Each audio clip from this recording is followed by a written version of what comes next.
What's good, everyone? Welcome to the 5 Cents Podcast. Today, it is I, Josh, your host, and I'm joined with the usual crew. Let me start off by going down the list. Zay, say what's up. Hey, how y'all doing? Jackson, Hello, hello.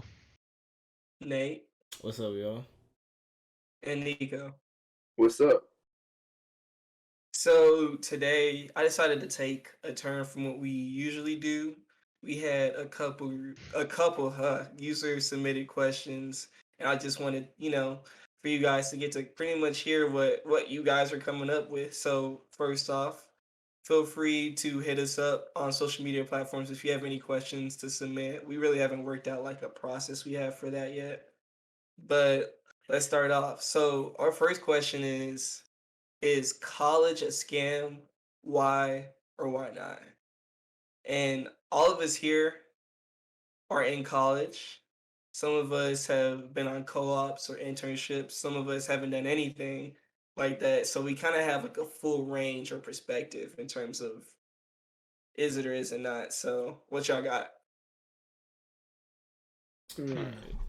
I'll go ahead and start off because Go ahead, Nate. I've thought I'll about take this next. a lot. I won't say a scam. I feel like scam is a strong word, but college is definitely, I'll say, do a lot to postpone you from getting to your purpose. Is how I think about it. So like, the big thing about college is you spend all this money for, especially the first 2 years where you're really working on gen eds and not even getting into what you came to college for, and you're just kind of learning a lot of general stuff. Which a lot of those classes are really good and fun, but at the end of the day, that's a whole lot of money you could be saving actually getting up to that certain job that you want to get to. You feel what I'm saying? So I feel like college is more important in those early years for more like the connections you make, and like the people you meet, and kind of just developing as like, I guess, a person. But overall, for a lot of people who come in, like I know like a lot of us, we like, it was good to have those classes and meet all those people, but I feel like a lot of times if you really are, strapped for, the money, or you can't really get to it or don't have access to a lot of things, some of the people who are going to colleges, as easier have, those first 2 years often aren't really as necessary as it is for a lot of people. So, but I definitely don't think college is a scam, mainly because the people I've met and the connections I've made in college are probably more important than my actual degree so far. Because like all the jobs that I've had, and like the connections I made and the people I've met and like the mentors I have right now have done a lot more than me spending X amount of money every year to go to these classes and finesse my way out of every semester. You feel what I'm saying? So I definitely don't think it's a scam, but there is a lot that I feel like colleges not waste your time, but could use a lot better to get you to your purpose quicker, if that makes sense. Got you. Yeah, I'm kind of on his page. I wouldn't say that college is a scam per se. I think college is misused, if that makes sense. And when I say it's misused, I think that a lot of people are being told to just go to college if you want to be successful, go to college if you want a good job. But I feel like that's a skewed concept because I think college is a good foothold. But college isn't going to do everything for you. The connections you have to make, the people you have to meet. I'm a firm believer in this statement. I don't know if anybody's ever heard it or not. And it's just about like the workforce in general. And it's really simple. It's not about what you know, it's who you know. So, who you know is more important than what you know, because who you know can get you to places where you wouldn't be if you were just an if you were just anyone else. So you can get that high position, you can get that entry position or whatever it is, that internship, you can get that co-op if you just know who. There could probably be people who are more qualified, who know more, who've worked harder than you, but guess what? They're just another name on a piece of paper when the office is looking through. But if that person that has the power to put someone in that position, they know someone and they have strong feelings of connection towards that person and feel like maybe this could be a bet. And, because I know them, it would be better to give them a chance because they don't care about the other people who are applying because they don't know them. They don't have to see them. They don't have to deal with any repercussions. Well, not repercussions, but they don't have to deal with watching them be disappointed when they just send an automatic email that says sorry, but you didn't get the whatever it is that they applied for. Um, so it's not about what you know; it's about who you know. I think college is a good foothold, and I think within the first 2 years, you should try to take hold of that foothold by either just taking the gen eds and making connections with people because that'll help carry you and give you more opportunities throughout your junior and senior year coming up. So you should probably work on networking and also maintaining your GPA during the first 2 years. And also, kind of figuring out what you want to do because I don't know about everyone else here, but I don't plan to be what I went to college for the rest of my life. Big facts. Like, um, like I said, I think it's a good foothold. It's a good place to make your plan. It is a lot of money, and it is something you have to take, pay back. And I just think that you don't have to go to college. I think that's the scam part in it is that some people just kind of automatically, robotically, oh, you have to go to college. And they think that college is going to do it all for you. But you don't have to go to college to be successful. There's many other ways you can do that. Um, but I just think it's a good foothold to where you can get a clear plan, a clear picture, a greater idea of what you want to be after you're done with that university. Yeah, I agree with you 100%, Zay. And I was gonna piggyback and say that I think the answer to the question, like, is college a scam, is based on, like you said, what you're going to college for. I think that if you're going into college with the goal of being the best in your field, that honestly, if that was your only goal was to master a field, if that field had an apprenticeship, you would probably get more experience out of that apprenticeship than going to college. For example, I'm in engineering, and I've worked a co-op now for 2 semesters, and I've learned more about the actual engineering process in the real world in the co-op. Like I've learned a vast majority more there than I have in class. However, the theory that's presented in class is important. So I'd say for the vast majority of majors, if you're STEM related, especially if you're computer science, college is probably somewhere you should go. You should probably open yourself up to the theory and the science behind how a lot of things work. And if you're a CS major, I would argue that it's very important to get some of the larger design things taught to you. You can obviously do all of this without college. I wouldn't say that it's necessary, but it's a very helpful step. If your goal is to be the best of any X salaried position, the difficulty would be that college is kind of a stepping stone to get to a lot of salaried positions. However, I would argue that the knowledge that you gain in college won't necessarily make you better at that position. In which case, college would be a scam to you if you didn't properly utilize it to make those connections and to achieve the kind of things that you need to achieve while you're in a group of your peers. So I think if your goal is to be the best at whatever you've already signed up to be, college won't scam you if you use it appropriately. But if you go into college thinking that you should just stick your head in the sand and grind out your grades and keep your GPA crazy high, you'll come out and realize that a lot of the working environment looks very different to what you've learned. And that you'll essentially be starting with no connections and from a ground you're not familiar on. That's my take. Well, for me, I honestly disagree with all of your takes on it. I mean, pretty much, I feel like college is just one of those things where it's what you make it. And if you go into college with the mindset of like Jackson said, like wanting to be the best at your craft or excel in selected field of study, then of course you're gonna want to be there because that's college is gonna send you to that next phase of your life. But if you're just going to college for like supplementary things like partying and things of the sort, then I mean it's obvious that college can be a scam because you're just wasting money at that point. So really, it's just all about the mindset you have going into it and what you make it. So that's what I think. But I wouldn't necessarily call college a scam if you're going to college to party. Some people do go to college to party, Well, and they are getting. No, go ahead. Go ahead. so that depends on the perspective of who's saying it's a scam. Maybe for you it's not a scam, but Josh, if you went and said like, "Oh, I'm gonna drop $10,000 on a pair of Air Force Ones," I'd be like, "You're getting scammed." Even if you felt like you weren't and you came away like, "I love these Air Force Ones," I'd be like, "Nah, you got ripped, bro. Like that, the cost was not worth the product you Oh received." no. I agree, That but would the be the thing point that is, I'd make. most people, the only problem with that for me is who's getting scammed is your parents, but the Yeah, child's that's not fair. getting scammed. Well, The yeah. I child's not mean, getting scammed. I Well, it think depends if on you who's if you paying for if you bought college. if you bought the $10,000 Air Force Ones with your parents' credit card, then yeah, you got scammed, but you used somebody else's money. You see what I'm saying? Like it that technically they're the ones who bear the brunt, but that doesn't like change the root nature of the fact that you got the wool pulled over your eyes. Like you thought this was something it wasn't. And I would say that only this is a niche scenario where if you believe that going to college is strictly fun and your parents are willing to pay for that, there's no scam. That's a transaction. You're willing to pay whatever cost you want to pay. But if you think that paying the nominal amount for most colleges is worth the experience that isn't scholastic, like if you were to take the scholastic part out, I would disagree. I would say that it's important for you to focus on the thing that you on your future and to invest in yourself in college and to do what you can to make preparations for when you're no longer in college. To say whether or not that's worth the money is up to you.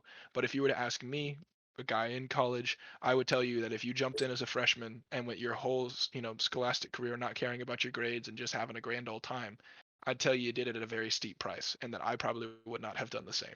Can't tell you it was a scam, but in my eyes, I probably would have seen it as one. Yeah. See, I think the whole concept of college being a scam comes from the fact that like Zay was saying earlier, like a lot of people are promised that if they go to college or like it's kind of like insinuated that if you get this degree, you're just gonna be successful and make this Yeah. money. But there's so many degrees out there that aren't really worth a thing in the real world. And it's like these people will spend like 4 years, 5 years getting them, and then they come to find out it's like, damn, I can't even do shit with this. Mm-hmm. Like, and then I just wasted 5 years of my like life just for Mm-hmm. what? I think that's where the whole idea of the scam comes from. And I think it's just we need to do a better job of like portraying that like college isn't the only way, to be successful. But then that goes into all that money thing, and that's a different conversation. Yeah. Yeah, I just would Okay. like to add on that to real quick as well. I think it's that kind of idea of partying and kind of like those people go to college for that thing. I feel like the biggest thing for college is that increase in kind of maturity that you get within Mm-hmm. those 4 or however many years you take to graduate. Because for a lot of people, you got to think about it like you come out of high school, you've been in this closed circle just made specifically for you to grow, and you're kind of just thrown out into the world, right? And just to do your thing, whether you have your parents living with your parents or trying to find a job, doing whatever. But in college, you have at least 4 more years of just that certified circle just made for you to improve yourself and figure out what you want to do. And like for a lot of people, that comfort kind of makes it a little easier transition into adulthood. Where, for like from some other people who don't come from it's easier background. It's a lot easier to say, well, I've been living like this my whole life, so college, I don't really Yeah. need that to get to the point to where I'm mature enough to take care of myself. You feel what I'm saying? But like we talked, I know for a lot of us in this call right now, like literally one of our jobs on campus is just to convince people to come to college. And a lot of these kids I've talked to during like some of these camps and these programs and workshops and stuff like that literally have no idea what they would do basically outside of getting their parents to basically support them or trying to find a job or whatever. And they just think, oh, if I go to college, well, that's easy. Well, the thing you learn in those first 4 years that you're in college is not as easy as you really think it is. So I feel like a big thing out of college for those who aren't really as prepared for the real world is just having that accelerated maturity that you get throughout that time as well. Absolutely right. Okay. So I do think I completely agree with Nate and on what Nico said. So I think that some of the crowd, not all of it, just like a portion of the crowd that says college is a scam, and like how Nico mentioned, are people that get like degrees that come out not like being worth anything. But usually the people know that going in. Like, for example, right? If I got a degree in music theory because I play the piano, right?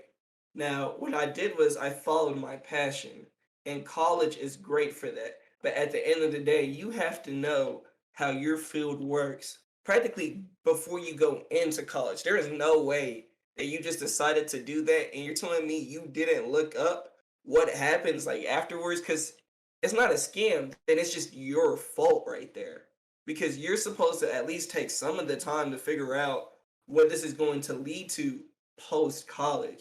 So Mm-hmm. some of those people, they're following their passion, which is always amazing, but it sucks that to me, I guess that's not the best way for you to obtain an income.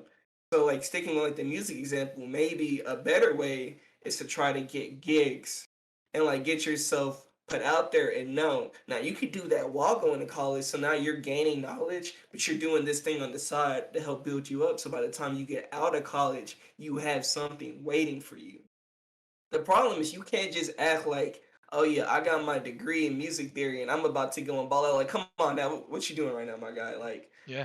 that's honestly not gonna help you right there. And it sucks that that's the way our society works. But as everyone's mentioned, I think that if you know what it takes for your craft to succeed at a professional level, you should follow that pathway. Yeah. Whether it's going to college, whether it's going to trade school, whether it's hopping into the workforce to just stack up your money at that time and then invest it into whatever you're trying to do. You need to know all this prior. And the Mm-hmm. only problem is it's seldom that you got it all figured out senior year of high school, and it Yep. sucks. So then that's when college just sneaks in because you've been Mm-hmm. hearing it your whole life, and you're like, oh yeah, this the one, this is the route to take. And then you get there, and you're like, I don't know what to do. Okay. So you start trying stuff.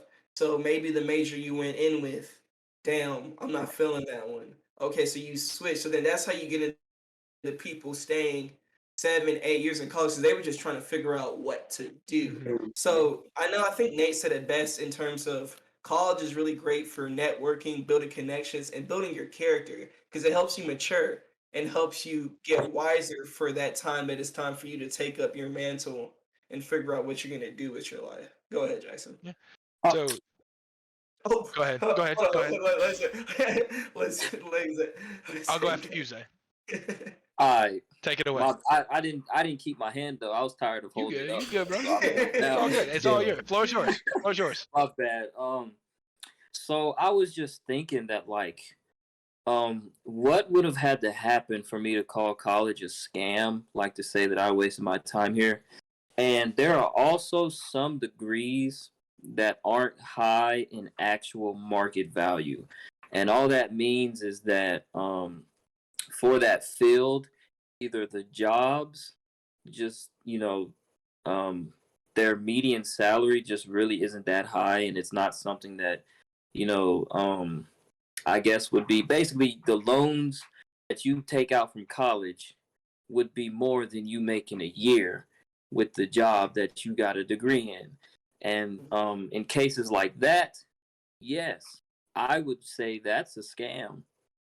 Um, there are also some people who come to college with the mindset of, like I was saying earlier, where they think it's going to do everything for them, and then they get a degree, and then they can't do anything with it, and then they end up in a job that has literally nothing to do with their degree.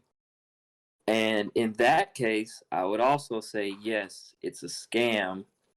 However, it's hard. I don't think scam is the right word because at the end of the day, the college lists all its courses, all the degrees that it, is certified to give out, all of its costs, and it's laid out and it doesn't change. And the people are supposed to come in and know, well, not know, but they're supposed to come in and pick one, and they're free to choose, and they know how much it costs, and they know all this, but there's been like misinformation, you know, and there are, like y'all were saying, there are those kids who come to college and then throw it all away because like they party too much and then their grades suffer and then bam, they're out. And now they just paid, now they were in college for a year, didn't even get their associates, and they got $10,000 to pay off or something or whatever. I can't say it's a scam. I just think that some people use it as a safety net. Mm.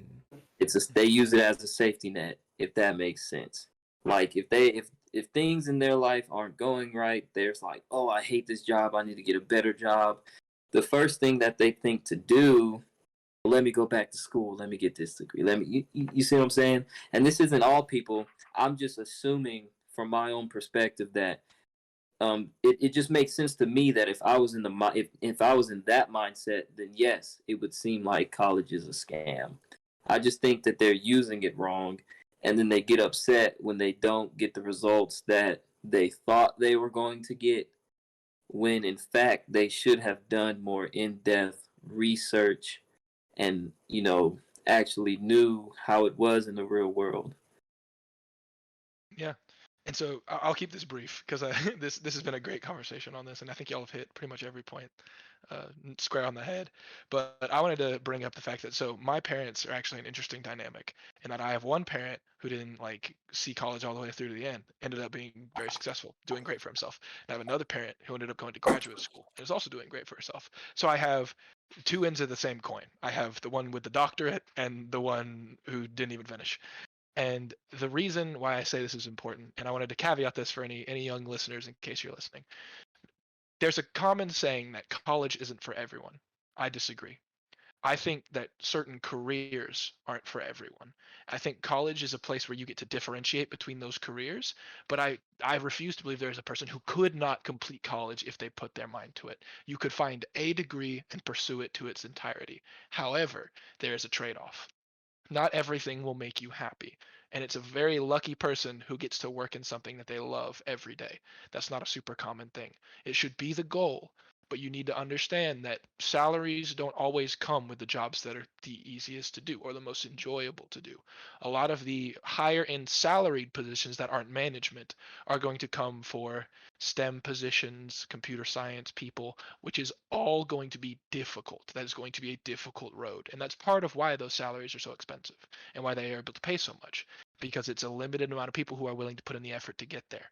Now, that being said, it's important to understand that if you're an 18-year-old and you're rolling fresh into college, there's not a single person on this planet who can reasonably expect you to have a career planned out for the rest of your life and for you to stick to that honestly. Because in all fairness, you probably don't Mhm. understand how the world works. You're probably just too young. You haven't even lived on your own yet, maybe. For a lot of people that's the case. They've been with their parents. And even something as simple as living with your parents can keep you from understanding the harsh reality that is just the market, jobs, how everything works. So college is a lot about learning how to sell yourself, how to be something that's worth the position that you're getting paid for. The reason I bring this up, my father, he does not work a salaried position. He's an entertainer. I won't say specifically what, but his job is really just to go out and do something that people enjoy. They pay him for something that they like to go see, something they like to go watch. And the reason why that works for him is because he learned how to sell himself, not necessarily in college, but as an entertainer. He learned how to go out, how to make connections, how to meet people with status, with these shows, these gigs that they could book him for. And he, on his own, just was like, "Hey, I'm the man. I'm gonna do this." And he stepped into that role and pursued it very hard for a long time, and it ended up making his breakthrough. That's a lucky break for a lot of people, and I'll say it's a lucky break for my dad. I won't give him too much credit. And it's not going to happen for everybody, but it's certainly possible. He did go to college, however, he didn't want to complete it because it was nothing like what he wanted to do. My mother, on the other hand, she's a lawyer, so she's got her JD. She actually went back to school in her mid 40s in order to finish law school and then get a job. So it's never too late to finish your scholastic career. And she currently has an awesome position and she enjoys it a lot. And it's something that she found very fulfilling. But it's not just because she loves doing law, it's because she found a purpose for it. She's providing for her children, she's giving her children an opportunity to go pursue a higher education. So the one caveat that I wanted to add on to what Zay said is that yeah, you can get scammed. You can get scammed out of a lot of things. But one thing that's very common to get scammed out of that people don't realize is enjoyment, your happiness. You can get scammed out of doing something that you don't enjoy doing. But I will argue that if you can do it for something that you do care about, sometimes it just might be worth it in order to find something that you can really pursue and be passionate about. That's all. Man, That's facts. that was straight facts. I want I'm gonna add something, and now I feel like this man already did the ending though. This man killed it right there. Um, Thank you, thank you. all I was gonna say though is another way that college can be a scam is universities do a great job at selling themselves and saying, "Come to this college." Now, do you know any colleges offer the same degrees, and coming from certain colleges, they're the same quality of degree. Because Hmm. there is a thing in the workforce where if you get a degree from so and so, it means more than if it came from somebody else. Now, what colleges have done are colleges that are in the same league as each other. Like you can ask us, like for a lot of us go to the same school, but like there were other schools in our area that offered more or less the same thing at the same quality. I can name two other schools that are around the same level, and our school for engineering is very good, but the price differences are drastic, Hmm. like Immaculate. drastic. And That's a that's big where the thing. colleges can get you. They sell themselves for telling you about the experience that you're going to receive and how the quality is just somehow so much better than if you went anywhere else. Well, that is complete cap.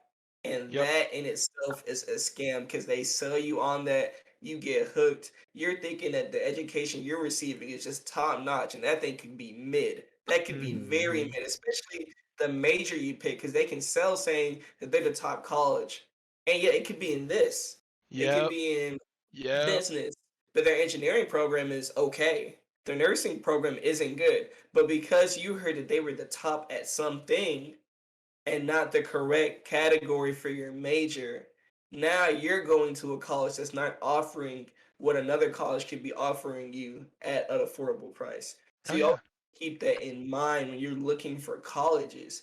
You need to run the numbers, see where they ranked for this major that I want to go into, if you know. And then once you know, look for around your area, factor in in-state tuition. Because a lot of people are also, pulling the man, I've been living with my parents for 18 years. Yeah, I know. It's been tough, hasn't it? Okay, cool, cool, cool, cool, cool. So they want to go out of state, but do you have out of state money? Because if you don't, my guy, Mm-mm. to Yeah. stay Just and go if to you the stay. other if side. you go out of state without Yo, okay. Hey, I'm if you not go gonna to out of lie, bro. That just brought back so many memories of my parents hitting me with that line. Do you got insert whatever you want money? money. Oh That's what my I'm saying, bro. goodness. Hey That man, was You that's can't that's make it spot on. up. I'm That's talking spot about on. everybody got dreams to go to Hmm. UNC, to go to University of California, but you ain't from there. Do you know how much the tuition That's what is? I'm Yeah, saying, Come bro. on. don't forget about that yo, factor of living. Don't forget about yo. that Hmm. like that That's cost of living. Because I mean, if you like, here's a great example for engineering. I think a top 10 schools, Rensselaer Polytechnic. I think it's in Indiana. Like Hmm. cost of living, not that expensive. The school itself is, it's expensive, but it's not crazy. And the thing is, it's top 10. And there are a lot of schools that you would consider Ivy Leagues or these prestigious schools that don't actually match it in an engineering degree. So if you wanted an engineering degree, you could go there real quick. So yeah, there's a school. I think it's in Indiana. It's called Rensselaer Polytechnic. It's top 10 last I checked for engineering, mechanical specifically, in the nation. And the cost of living out there is not too bad, and the tuition's not too bad either. And you're getting a similar, if not better, education that you would get at a lot of Ivy League schools, where you're gonna run double, almost triple the money if you count your cost of living expenses, because somewhere in like I guess a Midwestern state versus Cambridge, Massachusetts, or somewhere out in California, I mean, even the cost of food is going to be drastic. The cost of gasoline is going to be drastic. Rent is going to be drastic. And you need to factor in things like that. You probably will not live on campus all 4 years. It's common for people to move into an apartment. I mean, raise your hand if you're in an apartment right now and not on campus. There you go. There's 2 of 5. It's 40%. So if you belong And I in Well, know that, two niggas are lying too. They In live the in house. a well, house, and it counts as an it's not. apartment for this instance. oh Lord, come on now. So Okay, I'll so raise my hand. I'll raise there my you hand. go. There you go. There you 4. go. So we'll call it 80%. That's even better. So a lot of what you need to factor in is yes, it might be great to live your early 20s in Manhattan, but are you prepared to shell out for that price? Because if you are, so be it, man. Do you. I will not tell you how to live your life. But if you're gonna tell me that like you don't have the money and you want to pay $5,000 a square foot or whatever the ridiculous rate is up there, like that's on you, man. Like that's Hmm. They just out here understand the cost, understand that price tag. For Not trying to sure. live everyone that. not everyone can rep that custom, Gucci suit all day. You Oh hell sometimes you no. got to remember put the t-shirt on, do what you got to do. You can get that suit later. You can No. get I'm that see you later. saying people Yeah, out here some of with the Empire State of Mind, bro, but they don't got that Empire Mm-mm. State of Money, bro. I'm They telling you, tripping, bro. bro. I'm telling you, California and New York are smoking on that civilian pack, bro. They pull up thinking Hell they no. pull up thinking they're gonna have it all nice and dandy. Then they see how much it costs to live there. You're getting smoked. Yeah, bro. Pay $8 for a zucchini and talk wet to me again. Don't don't say anything like that. Hell no, The bro. That is honestly zucchini. facts. It Zucchini costs prices through the roof, $60 boy. for a bowl of cereal, bro. Mm-mm. I'd be damned. I walk into Kroger's talking about $8 for some Fruit Loops. I'm walking straight out, bro. No hesitation in sight, bro. No hesitation, Yeah. bro. Phone in the roommates, pack it up, we're gone. Pack your bags. We're leaving. Heck no. But Just I let had me one thing to add to that real quick too before we move Oh, on. go ahead, bro. But Go I ahead. think that's like a really important point because we were talking about how you want to get out the house at 18. Because I was the same way. I was like, I'm trying to get out as soon as possible, do whatever I can. That's just how I was living at the time. But if you go to one, not just a smaller school, but you do your research, you apply to the right schools, and you just go in with the mindset of as long as they have the requirements to where I can be successful after this, just wherever I get the most money, I won't have to pay the most or have the best state of life at that time, you'll honestly have a lot more chances to get those scholarships and those money back in return at some of those smaller schools that have just as much repertoire than some of those, those bigger downtown, living in these nice fancy places, and you'll save a lot of money in the end and making just as much money as those people who go to these big schools. I know at one of my internships I went to, I think it was last year, there's a dude at MIT paid all this money to go to this school, and he's working the same amount of money I paid to go to the small schools that has a lot less repertoire than he does, and he's probably gonna have the same job, getting paid less than me. Don't count us out now. Hey, don't do our school like that. Y'all do Like pretty we good. ain't, like we ain't Y'all do solid. pretty Like we good up ain't there. solid. Well, Y'all I'll do get pretty into good up there. specifics. If everyone who listens probably knows what I mean by saying that, but as long as they have the quality requirements and they'll fit your major, because I know that's a big thing people say a lot about the scam is that nowadays you can learn everything online, but it's those connections that you'll make at those schools you can get the same way at the MITs and the Georgia Techs that you can get at some of those smaller schools as well, as long as you stay plugged in. So Also, if you're one of those people who thinks that online learning is the same, mm-mm. I routinely look online at the MIT posted stuff for engineering, and I would love to sit down with you and try to go through one of those worksheets. They are dense because you don't have anyone to walk you through with it. So if you're learning the material in another college course, they're manageable. But I promise you, if you picked up a advanced heat transfer problem just because you just without using any help from one of those MIT work pages, call it good night. Just go to sleep. It's not worth it. Straight pain. Some of that stuff it's definitely better and important to have someone who knows what they're doing and who can answer questions. Because as great as Google is, Google does not know everything. There are some hypothetical questions that Google can't answer in a search bar. There's some Chegg YouTube videos don't that can got certainly you. help.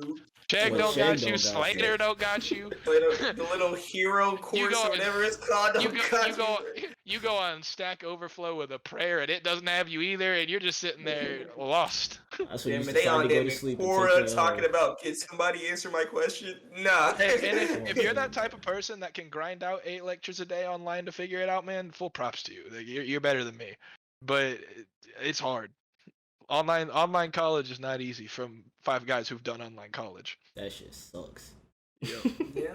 This shit ass, bro. Nah, while we're on, the note of college, so we're all around that age, that dating age. Oh And no. actually today I was just, randomly thinking about it, and I realized something with our generation specifically, and like everyone below us for the most part. So I wanted to pose this question. And this is, I guess, more personal because I'm asking each of you individually. And the question is, do you date to marry? Why or why not? I'm going last. Yo, Okay, hey, hold on. Okay. I'll just go ahead and go first. Because I'm just gonna keep this one short and sweet. I'm not even gonna. You know what? I'm gonna let you have this one, bro. You got this one. Yes, I do. I don't. There are a couple of ways that I categorize people involved in my life. Either you are irrelevant. You You are. blurred. That's a crazy Look, start to this explanation. look, I'm just talking about You me. can't All right? just. This is me here. I categorize people into different categories. Either you're irrelevant, you're an acquaintance, you're my friend, your family, or you're kind of like a significant other. I don't really have too many other like flexible roles. And I think my biggest thing is for people that fit in the acquaintance box are just people you're cool with, friends of your friends. But if I'm going to let you into my life, like if I'm going to say I'm going to date you and you're going to be my girlfriend, then it is with the intent to, basically dating is just kind of filling each other out and seeing if you can be lifelong partners, or that's how I see it. Um, if I just wanted to fool around with the girl, I would never throw the dating title on it. Like we would not be dating if I knew that she was just trying it out, trying to see how I am. I would never date someone like that. As far as dating goes, I'm very particular about dating. Because not a lot of people nowadays have that mindset to date to marry. They just kind of date, break up, move on, date, break up, move on, date. They're not dating for longevity. So yes, personally, I do date to marry, which is why I don't date often. So yeah.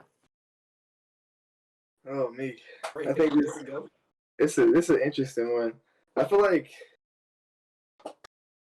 dating to marry I'd probably say dating to marry is more so what I'd be going for, just because like I personally don't like wasting my time, and I don't know, like I want to get married one day, and I feel like like I'm already kind of a picky person as it is, so if I do end up getting to that phase with somebody, then it's like I don't want to have to do that all over. But I understand, like, when people don't date to marry, I understand it because it's like you never know what you truly want. And I feel like the more you experience like dating with other people, like the more you realize like what you truly want in a person, and like you get more experiences, just learning more about yourself and other people.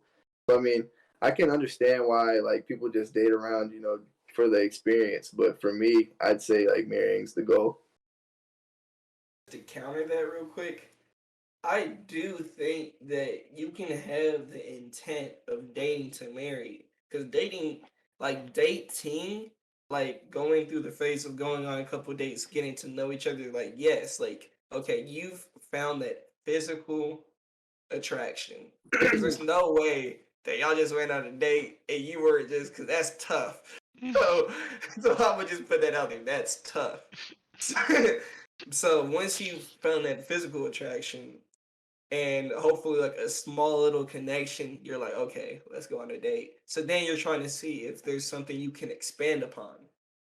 So that in itself, you're looking for a partner, hopefully a partner for life. So my thing is, you can go through that and realize, dang, like I thought this person was gonna be cool, gonna be the one. Nah, and then it's next, right? Because you got to keep your life moving, and you can go through that same exact phase that you just mentioned and what Zay mentioned, but with it having meaning. Because you can do it without meaning. I definitely agree with that. But then, are you really dating? Because really, you could just use the Well, term that Zay used and pull around I feel more like so than I feel That's like different. there's always an underlining meaning, whether it's to Yeah. marry or just the experience. Like that, regardless, there's always that like standard of gaining something. Yeah.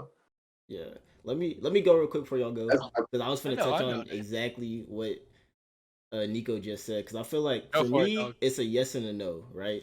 So like even if I date somebody, because I'm like Zay in the same way where like I don't really let too many people in too easily, just because I try to I don't want to waste my time, and I want to make sure I'm growing at a good rate with these different people that I'm meeting. But a lot of the times when you date somebody and say it's different than just you're fooling around with somebody, you're just trying to entertain yourself for a little bit, or just all that type of nonsense. But a lot of times if I put somebody in that category of dating, it's for both of us to be able to see how much we can help each other grow, if that makes sense, right? So even if I'm not dating somebody to marry them, because a lot of the times, like, I'm 21, there's a whole lot that's going to change in my life within the next 4 or 5 years. There's a whole lot more maturing I'm going to do in the next 4 or 5 years, and I might not even be in the same place, same area, same anything that I'm at right now.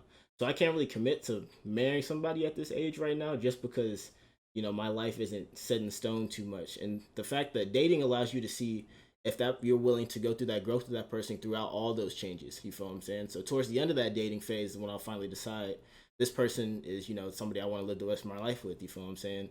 But up until that point, there's a whole lot of growing that both parties are going to go, you and your significant other, that you kind of have to evaluate before you can really come into saying, I want to marry you just off these first, however many months or years you've been dating, that type of thing. You feel what I'm saying? So I feel like it's a yes and a no for sure, just because we're so young. Because, like, I know I was talking to one of my homies the other day. He just got married, right? And he was telling me, yeah, I've been dating this girl for, all these 4 years. And he was telling me about it. And, like, I'm so happy for them because they have everything set and they seem really happy. There's a lot that he was saying that they just weren't, expecting. Because, going to that point of just dating and, sharing energy and helping each other grow is a lot different than, living together for the next however many years. You feel what I'm saying? There's a lot that has to go into kind of accepting that role of marriage. But I don't really think that just dating not to marry doesn't mean that you're not dating taking somebody seriously, if that makes sense. Yeah, I get what you're saying, Nate. I agree. I have a particularly strong stance on this one, so I'd love to get y'all to respond to this, and you're gonna have to give me a moment to clarify once I say it. But I believe that dating to not marry is an oxymoron. I think that the term dating only can be given the implication not to marry intentionally. And the reason I say that is y'all described it perfectly. Dating is figuring out whether or not you mesh with someone. The difficulty is, what does that mesh mean? What does that signify?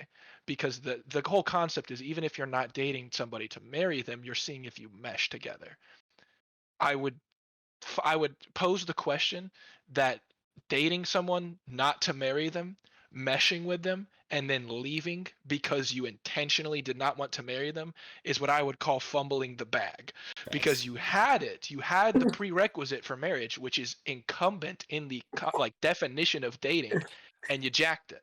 And that may end up not hurting you in the long run, but you had to intentionally deny yourself the possibility of marriage with someone you meshed with in order to create this scenario of dating without marriage. You have to selectively choose that I don't want to marry this person for this reason that you went into this with, which means you are denying the actual premise of dating. Because if you were sticking to what just dating is, that mesh, whether or not it immediately leads to a ring, is the purpose. And the reason why you're looking for that mesh is to see who you want to spend your life with. Marriage is a contract, legally speaking, and religiously it's something else. But if we're talking specifically about what the purpose of dating is, it's often a stepping stone. And in my opinion, dating without marriage is the same as a stepping stone in the middle of a lake. There's no way out. What are you going to do? You're just walking into water. Either you're going to break up with them because they're not good enough and you didn't mesh with them, or you're going to break up with them because you meshed with them and you don't want to marry them. So you have literally terminated your chance of fulfilling the role of dating before you ever started. You went into it with the wrong mindset. Your mindset should have been, I'm going to date people, plural or singular, whatever it ends up being, and attempt to find someone that I mesh with. Once I do, I'm going to pursue it to its end, regardless of what that is, because everyone's going to have problems. And sometimes those problems are not worth working through. But if you go in with that cognition, that idea, that like predisposition that you're not going to get married to someone, there is no situation in which you come out of that without fumbling to some degree if it works, because you will be already planning your way out with someone who you had already made your future with. Yeah, real quick though, Go just ahead. for me, um, oh, that hand confused me. I thought you were Nah, telling me. focus, camera focus. You're good. Okay. Nah, for me, I would say that I kind of think dating, like, I wouldn't agree to date someone if I didn't previously know them. And I feel like I didn't explain that thoroughly, the first time. like I made it just sound like that, like I would just meet a girl and just instantly know, oh yeah, I'm gonna marry her, and then like, I just see a girl, oh, I'm not gonna marry you, so I'll never date you. No, no, not like that.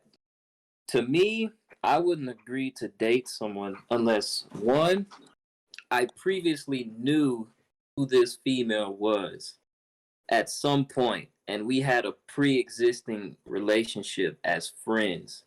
Like, because you got to start somewhere, obviously.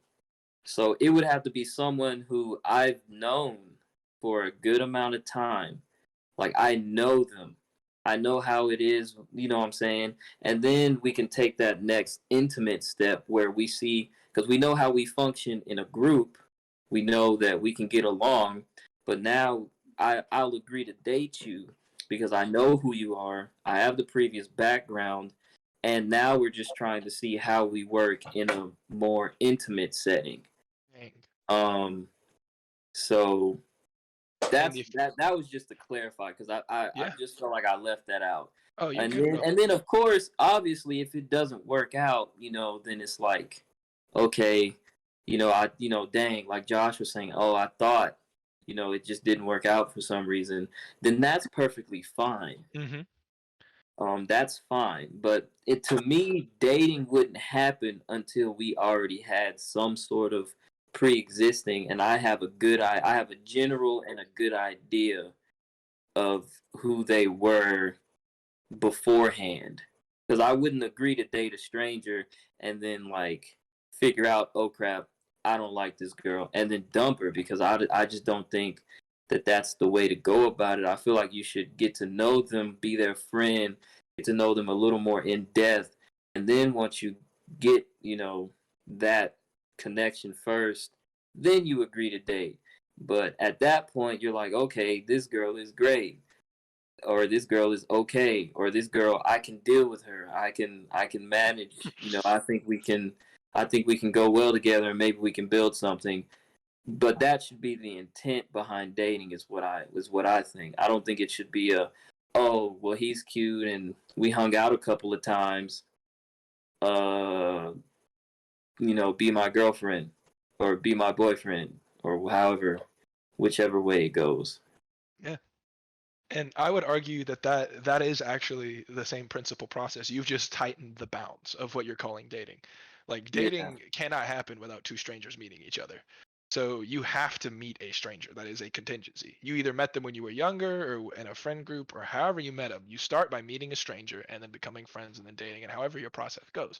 You've just tightened the bounds to the question like, am I your boyfriend or not, or will you be my girlfriend or not, that kind of thing. Like that is where you've constricted it. But I think the point that I wanted to roll off of real quick before Josh goes was you're absolutely right. I agree with you. The purpose is to find someone that you vibe with and then check to see if you work together, because if you do, you could marry this person, and if you don't, you can't. And I think that is the inherent contingency in dating.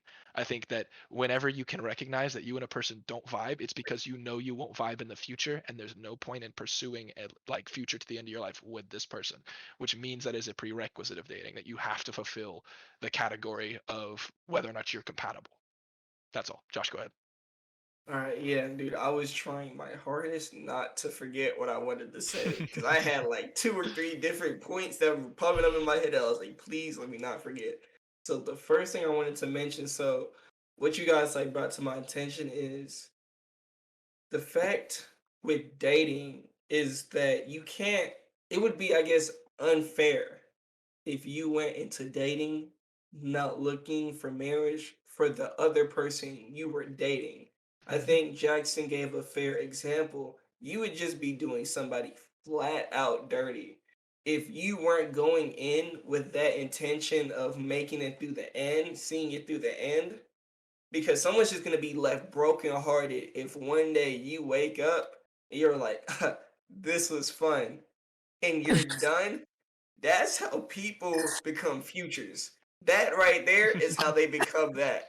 I'm serious because it's messed up, but it happens so Bro, much in our society today. People would just roll over and be like, "Nah, bruh," and just dip. Like I'm talking about no explanation, and then you leave these people just feeling like broken hearted because they don't understand. They thought that y'all were in it for the long run, they thought that y'all were gonna be able to set aside y'all differences, but there was no phase of working through it. You were like, Capiche, you just dipped. Like that in itself is you not dating to marry. You see what I'm saying? So Yeah. that's why I think you should go in with the intent of dating to marry.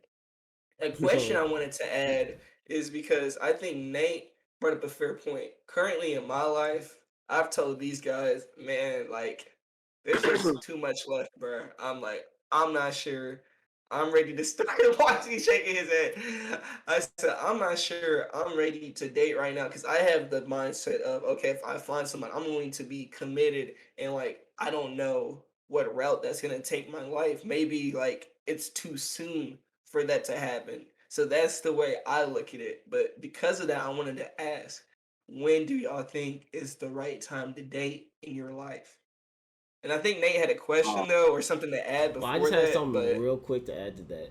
Just like real quick, because I okay, can answer that question too, or like, okay, because like that's kind of why I said like yes and no, because I feel like you okay. definitely should. Because I feel like the definition you're making of people who date to not marry are like just immature, if it makes sense. Because a lot of people date because like they go in. I says they go into the dating in these relationships with that intention of finding somebody for the rest of their life. Whether that means marriage or not, that's what they'll find out kind of towards the end of that dating period or that cycle, right?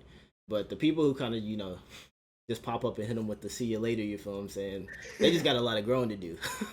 You feel what I'm saying? That's why like I kind of tailored this question a lot more to where you said like at the age we're at right now, because a lot of people, around our age just haven't grown to that point to where they're thinking with that mindset. You feel what I'm saying? So that's where a lot of people get broken hearted. They get, they're going in with this, full idea of, I'm trying to set up the rest of my life with this person. The other person is like, well, you know, I thought she was kind of cute though. You feel what I'm saying? And that's about it. So it's like once I feel like the older we get, the more mature people will get and start thinking the way kind of we were talking about a little bit earlier. But at the age we're right now, I feel like it's a lot of people have a lot more growing to do before they can fully commit to somebody in a relationship that's benefiting both of them and not really is kind of just that one sided thing. Which you've talked on a couple of other podcasts a little bit, so I won't get too deep into that. But because of that, personally, I feel like you can still date whatever age, but kind of that marriage age type of thing, it'd have to be like late 20s, early 30s for me. I got to get my life right, set up, and make sure I'm good to go before I can invest into anybody else too deep. You feel what I'm saying? Hey, bro, we're gonna write this down, bro. Because if I'm at your wedding and you're at a smooth 26, bro, I Hell will no. freeze. I say late We're all 20s gonna roll probably up. for We're sure. all gonna roll up in the tuxes. Nate's a whopping 23 and a half. He's like 23. That's 23, bro. no My dude coming getting up married quick. Coming up quick. 2023. Pick up the nah, pace, bro. Nate. It's coming. I'd say like a solid like give me a couple years in the job, because also the big thing for me is like I want to make sure that before I try to take care of anybody else, I can take care of myself. My mental is straight, and I'm mature enough to where I can benefit them in the same way that I would want them to benefit me. You feel what I'm saying? Mhm. So elite like the earliest for me, it'd probably be like that mid late 20s. You feel what I'm saying? Yeah. So for me, I think as far as dating goes, I mean, it's just kind of like take it at like a day by day thing. I mean, I don't really have a particular like time frame of dating. I mean, if I got presented with like a good opportunity, like someone that's good for me tomorrow, you know what I'm saying? Like, I don't know, I'll see what's up with it. But it's like, as far as marriage goes, like, as far as like, I don't know, like Nate was saying, I want to make sure I'm good. Like, I don't got no loan, like, debt, no nothing. Like, make sure I'm just straight, period. Because I don't want to bring no nonsense into a marriage, or like that type of like seriousness in a relationship. But as far as like dating, I mean, I think I'm in the right headspace. But I mean, like, I don't know, I could always be like, do some better things, be a better Nico, you feel me? But I mean, I don't know. It just, it just depends, I guess. God's timing is the best timing. Mm. Bam, bam. Nailed it. Preach, preach. Zay, when you feeling? um, I think I agree with Nate. It dating, well, at least dating. Well, not date. Well, marriage. I don't want to get married, not for a while, because it's like y'all said. Like marriage is a very big commitment, and like, once you make that commitment, I'm the type of person that, like, once I make that commitment, that's where I'm at. Like, sorry for everything else, but like, this is where my word is, and I feel like a man's word is one of the most important things that he has, and it has a lot of value, and it can hold a lot of weight. And you have to stick to your word, because a man who doesn't have any value to his words, yikes. So, Man. that Mm-hmm. commitment, I feel like that's a huge commitment. And until I wake up bored, like, basically what that means is where I'm in such a good spot to where bills don't bother me, work doesn't bother me, my home is straight, you know, and I'm kind of like, okay, it's time for me to, like, start reaching out and trying to make, share my home with, someone I want to create a family with. Then that's where I'll be at. And just realistically thinking, getting to that point won't be in the next year or two. I might be 30. I might be 28. I might be 27. I might be 32. But whatever age it is, it doesn't matter. It's not, it's not now. And now there are the Cinderella cases, obviously. The people who get married out of high school, they meet their person early. There's nothing wrong with that. And what I'm not saying is don't pursue somebody because you're 20 or you're 21. I'm not saying don't pursue them because you're young and things will change. What I'm saying is that if you are not with someone and you're in a position to better yourself, and you're in a position to better yourself and put yourself in a more comfortable spot for your future, if it comes along, great. You know, if it comes along, then do that. That's all you. But don't make it a priority. Mm-hmm. Not a priority, but don't make it to where it could interfere with your future making decisions. Mm. I'll say that. Don't make That's a it to the great point. point where you're in a situation where you're like, oh, well, I just got a job offer in, I don't know, San Diego, but I'm not going to take it because my girlfriend doesn't want me to go. And you're 23 and in school. You know what I'm saying? Like, if it's up to that point, then I mean, make whatever decision you're going to make. But if I wasn't in that position and there was no significant other, um, obviously you know what you're doing. So if you'd make that decision, if you were, by yourself, then there's your answer. Um, but I'd say make sure you're at a comfortable stage in your life first before, and make sure that, and oh my goodness, I just remembered one thing that I do want to say before you, whatever age it is, make sure that you know yourself before you try to get comfortable with somebody else. I Mm-hmm. cannot stress that enough. You have to know yourself in and out. Okay, you have to know yourself. You got to know what you like. You got to know what you don't like. You have to know what you have to have your estimate of self-worth. You have to, have respect for yourself. You have to know what you're not going to allow people to do. You know what I mean? Like, everybody has those buttons that are just, hey, don't push these buttons, or it's done. But all I'm saying is know yourself first, because if you know yourself and you're comfortable with yourself, then getting to know someone else and becoming comfortable with someone else will be a lot easier, because then you won't have to face demons that you didn't even know that you had. Mm-hmm. So make sure you know yourself, make sure you're in a comfortable position in your life, and um I think that's about it. Yeah. I Nice. yeah. I Jackson, heard. hold up, real Oh, bro, quick. I got a great He thing. said, Go ahead. I got a great thing too. Before you go, real quick, I just wanted to touch on like the Cinderella story. That's the word I think Zay used. Um, yeah, there is sometimes I think that you just know that you've found your significant other at a young age, and in those specific circumstances, I think that it's more of you guys will be wanting to work through it.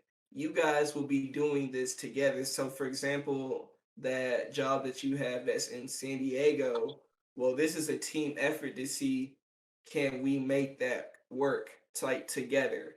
If not, you're saying no because you're able to find a solution that still works for both of you because at that point you're already planning to get married. You see what I'm saying? You're already committed to each other and each other's values. So at that point, you're just trying to make it work for both of you. And sometimes there will be sacrifices that have to be made, but the sacrifices won't be greater than your happiness together.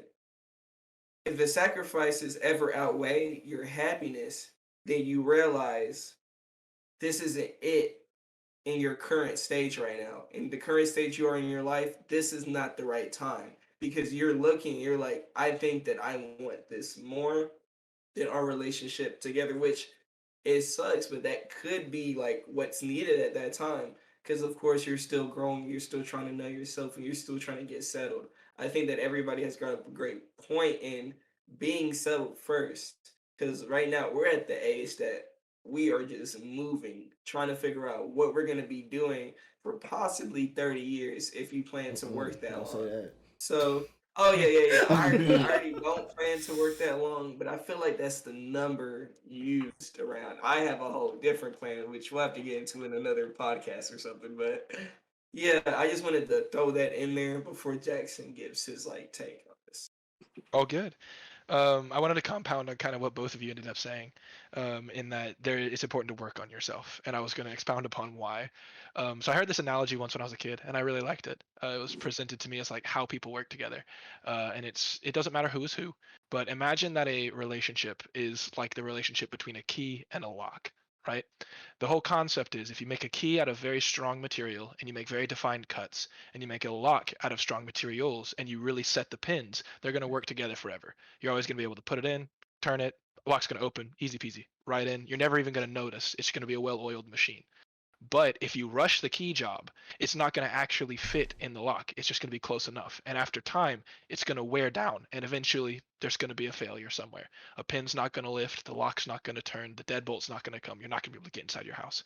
And if you make the pins out of bad material and you don't actually take the time to craft the lock, then the key is eventually going to rupture or force one of the pins to go higher than it would, and the lock's not going to turn again. And so the purpose of that statement is that it doesn't matter. There is no age at which you can determine your compatibility with someone. But until you can tell where the boundaries of your compatibility are, how are you ever going to discern where someone else should fit in? If you are a blank slate key, there is no way you could discern which lock you'll open because you don't have a single groove for a pin. You don't have a single defining boundary that you need to be compatible with that lock.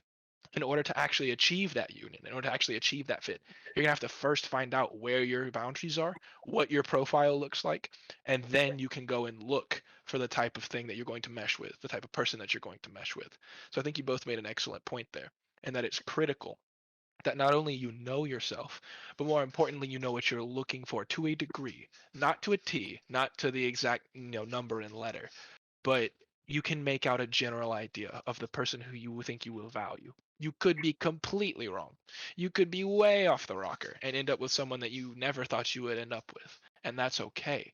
But at least you went in with some guiding expectations and came out the wiser man. Does that make sense?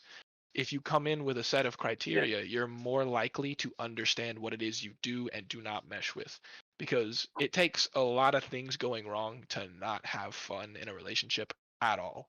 You can justify a lot of relationships. And I personally am of the belief that any two people can make it work given a certain amount of effort. It's just whether or not the effort actually matches the return of the relationship and whether or not you're both happy. And in that instance, the key and lock stands. You can force a key to open any lock if you just press it hard enough. It's going to form into that keyhole. It's going to work, but it may not come out the same. And it's definitely not going to work on the lock it should have. You're going to have deformed it. That's my opinion. Oh yeah, real quick. I'm just gonna say one thing. Go ahead. Don't misunderstand what I said. When I said know what you want and self-respect, that does not mean by any means that you just kind of expect someone to fit all your boxes, and if Yep. they miss one, you leave. That is not what that meant, and I didn't even think to clarify before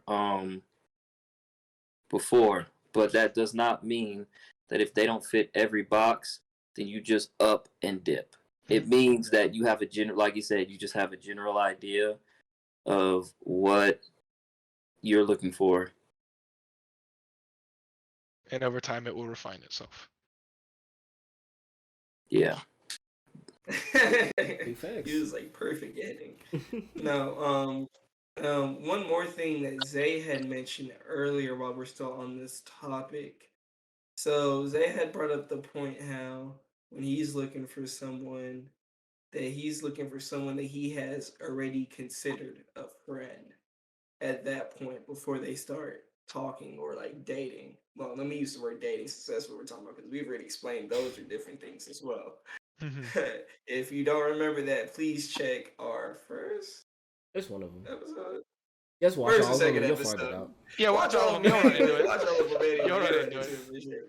For sure. But what I just wanted to ask everyone is, do you think that you need to have a relationship with this person beforehand in terms of like you physically knowing them being in your friend group, that sort of thing? Go like I guess like the old fashioned way of doing it, or with especially all these new like dating apps, you can just meet a random person, link up a couple times, and then you can consider that. And it's even though both hold like different values and they both try to capture the same thing, one is more like better suited for somebody than the other. So go. Real quick, I just wanted to say my piece real quick, and then Zayko. I think that it's not necessarily the method of how you meet them that's important, but rather the method that you pursue them. So if they're your friend and you honestly pursue them as a friend first, and then are able to tell that you might be compatible and then pursue dating them, I think that's great. I think if you're going to use dating apps, meet a complete stranger, the process is identical. You should still pursue them honestly, but you're going to have to start from farther back. So first you need to be able to be like, okay, could we be friends? Do we relate? Are there things that we have in common? And then after that, do we have more? Is there a spark? Is there something here? So I feel like the method of pursuit actually kind of combines the two, and it makes them the same answer, more or less. I agree with Jackson. I feel like being friends first is just kind of like a shortcut. You know, it's just like, oh, well, I already know them and I already know what they like, and you already feel that you already have that comfortable like feeling with them. So it's like you kind of get past that get to know you phase, and you're in the dating. But if you start from scratch, like say you meet someone like Jackson on a dating app or just just a stranger out and about, then you still have to do the whole get to know you phase and stuff. But I feel like during that phase, that's when you start to transition into being friends with them. You can be friends and also be in a relationship. So I like Jackson said, I think it's both kind of the same thing. Well, okay. Well, okay. Because now I just feel like I'm getting torched. No. To reiterate, saying that I go after people who are friends first is not the easy way out. That literally means that the process is the same regardless of who they are. Whether I met them on a dating app or not, the fact that they have to be my friend and that I have to get to know them does not change. Like you said, the process is the same no matter where you met them. I'm not saying that I won't meet anyone that I don't already know, because then if that's the case, then shoot, the only people I know in my life are my parents. So it's not like that. It's like regardless of where I meet or who I meet, the process of me getting to know them and then getting comfortable with them as a friend, and then getting to know them on some sort of um, moral level, if that makes sense. Getting to know them on some sort of moral level and seeing if we click, if we don't click, and then seeing how we are in an intimate setting. The process doesn't change. But yeah, that's about it. Yeah. You can meet them anywhere, but to me, the process is the same regardless whether I previously knew them. Is regardless of who they are. If they're a total stranger, then that starts the clock. That's day one. And I'm going to build up experience with that person um, before I consider dating them. Yeah, I basically agree with what everybody said. It's basically the same type of method, same type of intentions. It's just a little bit different approach. But I would say a lot of times too, because like even on like a lot of those dating apps, like I know personally, you can meet a lot of fire friends if you go in that same method and don't even want to end up dating them. You'll just be cool afterwards. You feel what I'm saying? But I know a lot of times some people make mistakes, and that's why they don't really like, being trying to find a friend to start dating and things like that because they don't realize the difference between someone who's better as being your friend and is a lot that relationship being a lot better than someone you want to be dating, be your significant other. So I feel like just to add on a little bit, is you got to be able to make sure that you're not too blindsided to tell the difference between what's better for your life, whether it's having a really good friend you'll have for the rest of your life or trying to turn this into something a little bit more intimate. And that point that you just brought up was why I asked the question, because there are a lot of instances I feel like you reach a point when you're like, man, I wish I wasn't friends with this person. I've literally heard people say, I wish that like I just met them, trying to like get to know them for a little bit and Mm-hmm. then date them instead of becoming friends with them and like knowing them through that aspect. Because another thing that people don't factor in is the fact that people also act differently when they're in a relationship. Man. That factor, it doesn't change somebody completely, but it can damn near it get pretty close. They pull a 179 damage, Oh but hell no. Hell no. A 179. that's why I asked the question, because I thought about it. And I was like, man, there are some people that, like Nate said, that you find out and getting to know them, you realize that you think that you're better as friends, so you don't pursue dating them. Well, really, you should have pursued dating them because of the fact of how well you were friends. And then sometimes it's the exact opposite. Even though that you're in that instance that you feel like, man, we're good friends, we should try this. It's like, eh, that's just a relationship that you should keep where it's at. And it's just, our life journey, like while we walk through it to, figure out and discern what we should be discerning and figuring out who should be where till we find the person that we know for sure is the one, God willing. So, It's that yeah, maturity point. You got to live a little bit to understand what's best for you. that Yeah. is Yep, true. yep, yep. Well, I can't, well, yeah, you can live a little bit and be at a young age, though. Oh yeah, yeah. No, I Also don't mean you know gotta that. like. For sure. I don't Yeah, mean like yeah. age You can wise. I live mean and like have fun experience wise. and not be a hindrance, bro. That's all I'm gonna say. You can do it in a way. There's a right way. Well, I can't say right. You see, you gotta be professional with it, bro. There, He's there in there. is There's there is a an calculator. appropriate way. Okay. There is a way where you can do it with a mutual ending, and there's a way that you can do it that's one-sided. That's all I'm gonna say about that, because I don't know how else to word that without, I don't want to offend nobody. So you can do it a way where there's a mutual ending, and you can do it a way where it's one-sided. That March Pick your Madness poison. comes in. Well, guys, I do think that that was pretty informative right there. I loved all of you guys' viewpoints from what we've been talking about. Hopefully, the viewers do as well. And if you guys want to hear like more topics like this, go ahead. Like I said earlier, hit us up on social media, DM us, and we'll be happy to talk about whatever, because that's what we do. We just trying to put you on game. So with that, I'm going to wrap up the episode. Zay, you got any last words? Nah, that was a pretty good talk. That Bet, was. bet. Hey, thank y'all for listening though. Mhm. Subscribe, tune in for the next episode. We'll be here with some more topics that y'all might like to hear. Bet, bet, bet. Jackson, what you got? Hey man, appreciate y'all for listening. We're just a bunch of guys trying to say what we think and trying to give the advice for people coming up in the world. So if you like what you're hearing, check out our other episodes. We do this every single week. And we love you guys. Thanks for listening.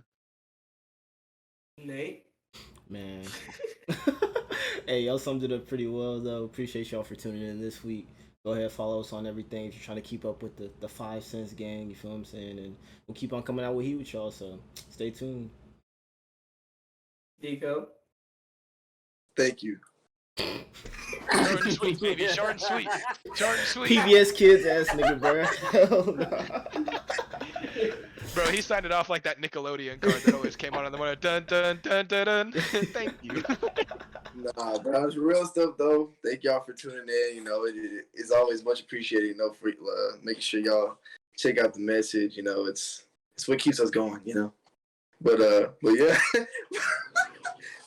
I think we're gonna just excuse what Nico just mentioned. But guys, I just want to thank everyone for watching. Be sure, like they said, to follow us on social media to keep up to date with what we're doing. And with that, this episode is finished. Y'all take it easy. Adios. Peace.